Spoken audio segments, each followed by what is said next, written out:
रानो magic TV. रानो खिचड़ी बेचा करती थी और काफी मेहनती थी, लेकिन उसकी बनाई खिचड़ी किसी को पसंद नहीं आती थी, जिसके कारण असफलता उसका साथ नहीं छोड़ती थी। आज भी खिचड़ी नहीं बिक रही है। 1 साल से जगह जगह जाकर खिचड़ी बेच रही हूँ, लेकिन ये सादा भोजन भला आज के समय में कौन खाना चाहेगा। तभी गौरी रानो के पास आकर कहती है, अरे रानो, ये खिचड़ी तो हम घर पर ही बना सकते हैं। अब तो ये खिचड़ी बेचना छोड़ ही दो, कुछ और बेच लो, वरना इसी तरह जीवन काटोगी। हा हा हा। हाँ जानती हूँ गौरी बहन, पर मेरे पास इतने पैसे कहाँ है कि कुछ और बेचूं, और ना ही वो उम्र रही जहाँ अधिक मेहनत का कोई काम कर पाऊँ। तब तो हो गया तुम्हारी जिंदगी का बेड़ा पार। लेकिन एक बात है कि तुम भूखे नहीं रहोगी। आखिर ये खिचड़ी पूरी की पूरी तुम्हें ही जो खानी है। हा हा हा। गौरी की बात सुनकर रानो काफी उदास हो गई और अपने घर की ओर निकल पड़ी। घर आकर वो अपने बेटी से कहती है, मुझे माफ कर दो मेरी बेटी, मैं आपको ऐसी गरीब मम्मा हूँ जो आपकी जरूरतों को भी पूरा ना कर पाती हूँ। ऐसा क्यों कह रही हो मेरी मम्मा? मैंने कभी भी आपको अपने भाग्य का दोषी नहीं ठहराया। फिर भी मैं अपने भाग्य से संतुष्ट हूँ, और जहाँ तक रही इस खराब समय की, तो कट जाएगा मम्मा। आपको पता है मम्मा, सामने वाले जंगल में एक मंदिर है जहाँ हर मनोकामना पूरी होती है जो आप सच्चे दिल से मांगोगी। फिर तो मैं भी जाऊंगी वो मंदिर, लेकिन कुछ मांगने नहीं मेरी गुड़िया बेटी। मुझे आपकी जैसी एक प्यारी सी बेटी मिली, इसीलिए। अगले दिन रानो और गुड़िया बेटी मंदिर से मनोकामना मांगकर घर लौट रहे होते हैं। तभी गुड़िया की नजर नदी के किनारे पर पड़े एक चमकीले पत्थर पर पड़ती है। अरे ये क्या मम्मा, कितना सुंदर पत्थर है। हाँ, ये तो सच में बहुत सुंदर और चमकीला है। मैं तो इस पत्थर को अपने पास ले जाऊंगी और इसे घर में रख दूंगी, तो हमारा घर भी चमकेगा। ठीक है, आप ले चलें इसे। गुड़िया उस पत्थर को उठाती है और अपने घर निकल पड़ती है, और घर पहुंचने पर दोनों मिलकर खिचड़ी बनाने की तैयारी करने लगती हैं। गुड़िया बेटी, इसमें जब उबाल आ जाए तब इसे ढक देना। ठीक है मम्मा, अगर ये सारी खिचड़ी आज बिक जाए तो बहुत अच्छा होगा, वरना अब इस महीने के बाद राशन लेने के भी पैसे नहीं बचेंगे। आप चिंता ना करें मम्मा, सब ठीक हो जाएगा। हमें तो बस अपना काम करना चाहिए, फल की चिंता तो भगवान पर छोड़ दीजिए। गुड़िया खिचड़ी में उबाल आने के बाद उसे ढकने जाती है, और तभी वो पत्थर उसके हाथों से खिचड़ी में गिर जाता है। ये क्या हो गया मुझसे? क्या हुआ गुड़िया बेटी? वो चमकीला पत्थर इस खिचड़ी में गिर गया। पहले ही सादा खिचड़ी बिकती नहीं, और अब ये क्या हो गया? बस इतनी सी बात, तुम चिंता मत करो, मैं इस पत्थर को अभी निकाल देती हूँ। पर अब तो दूसरी खिचड़ी बनाने के पैसे भी कहाँ है कि हम फिर से बनाएंगे। वैसे भी ये मसाला खिचड़ी कोई खरीदेगा नहीं। मुझे देर भी हो रही है, मैं इसी खिचड़ी को लेकर चली जाती हूँ।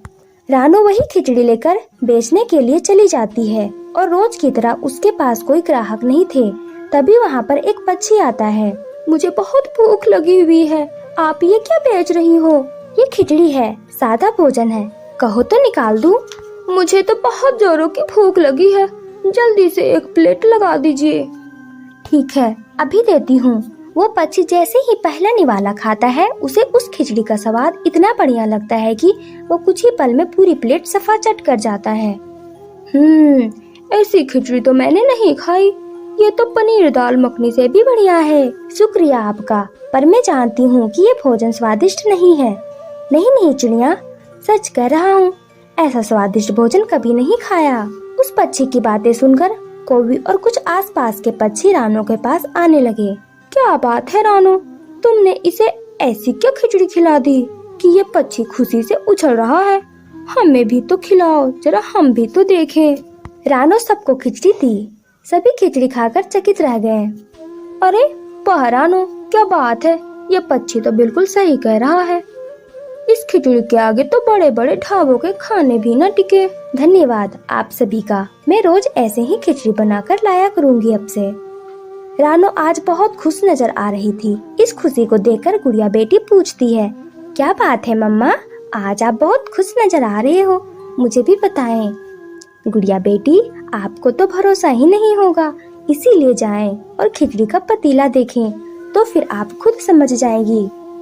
गुड़िया खिचड़ी के पतीले को देखती है। आज तो सारी खिचड़ी बिक गई, लेकिन ये हुआ कैसे? यही तो मैं भी सोच रही हूँ। मसाले तो रोज जितने डालते हैं उतने ही आज भी डाली थी, तो आज ऐसा अलग क्या हुआ? अलग तो आज मम्मा ये हुआ कि खिचड़ी में वो चमकीला पत्थर गिरा था, जिससे खिचड़ी और खराब हो गई थी। लगता है वही चमकीले पत्थर से इसका स्वाद बढ़ा होगा। जरूर ये हमारी प्रार्थना के कारण हमें भगवान से मिला है। अब तो हमारी खिचड़ी रोज बिक जाया करेगी और हमें पैसों की समस्या से छुटकारा मिलेगा। इसी तरह एक महीना बीत जाता है। रानू ने अपने कमाई से मसाला खिचड़ी नाम की एक नई दुकान खोल ली। रानू कुछ पक्षियों को खिचड़ी दे रही थी, तभी कोई वहाँ आती है। रानू, क्या हाल है आजकल तेरा? बस भगवान की कृपा है गौरी बहन, बताएं कितनी प्लेट दूं?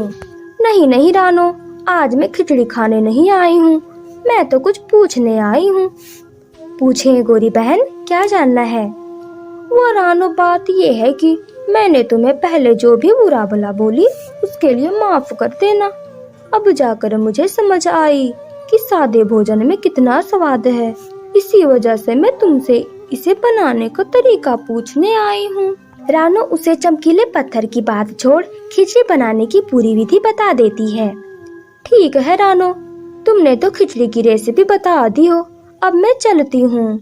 उसके बाद वहाँ से गौरी चली जाती है और कुछ दूर जाने के बाद बोलती है, ये रानू चिड़िया तो बिल्कुल मूर्ख निकली, पूरी खिचड़ी बनाने की विधि बता दी। अब तो मैं भी ऐसे ही दुकान खोलूंगी। अगले दिन जब रानू अपने दुकान पर आती है तो देखती है कि गौरी भी ठीक उसके दुकान के सामने एक मसाला खिचड़ी की दुकान खोल दी है।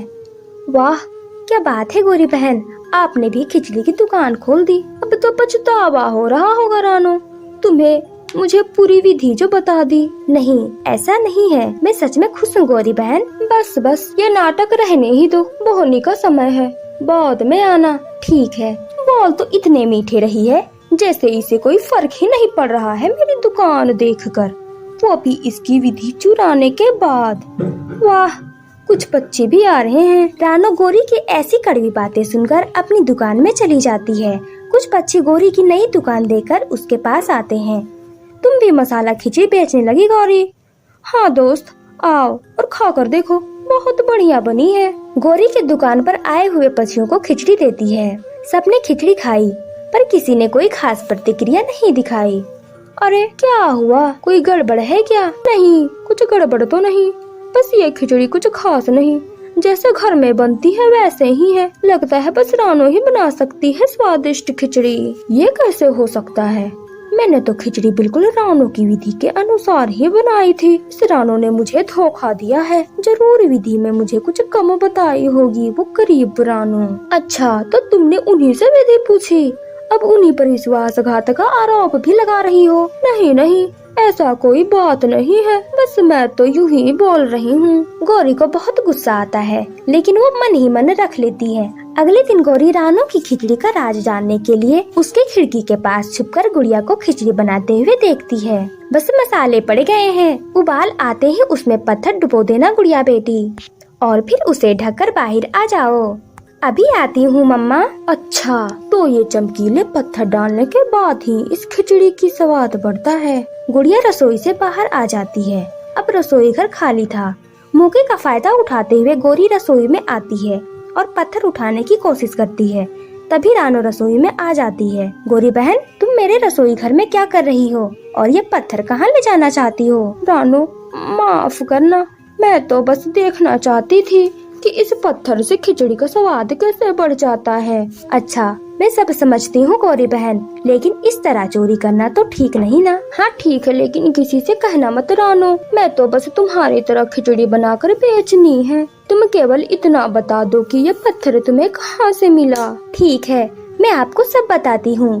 मैं सामने वाले जंगल में जो मंदिर है उसमें मनोकामना मांगने गई थी, जिसके बाद नदी के किनारे ये चमकीला पत्थर मिला। ठीक है, अगर यही बात है तो फिर ऐसा ही मैं भी करूँगी। कितना मूर्ख है ये रानू, एक बार खिचड़ी बनाने की विधि चुरा ली, फिर भी चमकीले पत्थर की पूरी जानकारी दे दी मुझे। ये मूर्ख रानू। गौरी ने बिल्कुल वैसा ही किया जैसा रानू चिड़िया ने कहा था। मनोकामना मांगने के बाद वो नदी के किनारे पत्थर ढूंढने लगी। तभी उसे एक चमकीला पत्थर दिखाई देता है। वैसा ही हुआ जैसे मूर्ख रानू ने कहा था। अब देखती हूँ कि मेरी दुकान कैसे नहीं चलती। एक बार दुकान चल जाए, रानो को तो देख लिया जाएगा। हा हा हा। वो चमकीला पत्थर उठाकर गौरी घर लौट आती है और रानो की बताई विधि से खिचड़ी बनाकर दुकान आ जाती है। गौरी अपने दुकान पर जाकर सबको आवाज लगाने लगी। तभी वहाँ कबूतर आ जाता है। आओ आओ, इस जंगल की सबसे स्वादिष्ट खिचड़ी खाओ। क्या बात है गौरी, आज कोई नई विधि चुरा लाई हो क्या? अरे खा के तो देखो कबूतर, मैंने खुद बनाई है और चखी भी है। अच्छा ये बात है, फिर हमें भी दो एक प्लेट खिचड़ी, जरा मैं भी तो देखूं क्या बनाया है। ये लो कबूतर, गर्मा गर्म मसाला खिचड़ी। कबूतर जैसे ही एक निवाला खाया, उसे खिचड़ी की जगह मिट्टी का स्वाद आने लगा और उसके पेट में तेज दर्द हो उठा। हाय हाय, ये क्या खिला दिया तुम्हारी, तो शिकायत करूंगी गौरी। क्या हो गया कबूतर तुम्हें अचानक, मैं तो खुद चखी थी इसे। तभी वहाँ रानो जल्दी से पानी लेकर आती है। ये ले कबूतर भैया, पानी पिए। इसमें मेरी कोई गलती नहीं है, ये तो रानो ने ही कहा था कि नदी के किनारे पत्थर मिलेगा जिससे खिचड़ी का स्वाद बढ़ जाएगा। इसमें अगर कहीं से गलती है तो वो गौरी बहन आपकी है। आपने मुझसे छल करके विधि पूछ सकते हो या पत्थर चोरी करने की कोशिश भी कर सकते हो, पर आप ये भगवान से छल नहीं कर सकते। रानो की बात सुन के गौरी को अपनी गलतियों का एहसास होता है। इस घटना के बाद से रानो का जीवन सुखमय रहा और गौरी फिर हमेशा के लिए किसी का नकल करना छोड़ देती है। तो प्यारे दोस्तों, आपको हमारी कहानी अच्छी लगी तो लाइक और कमेंट करें। इसी तरह की और भी नई कहानियाँ देखने के लिए हमारे चैनल को सब्सक्राइब करें। आपका धन्यवाद।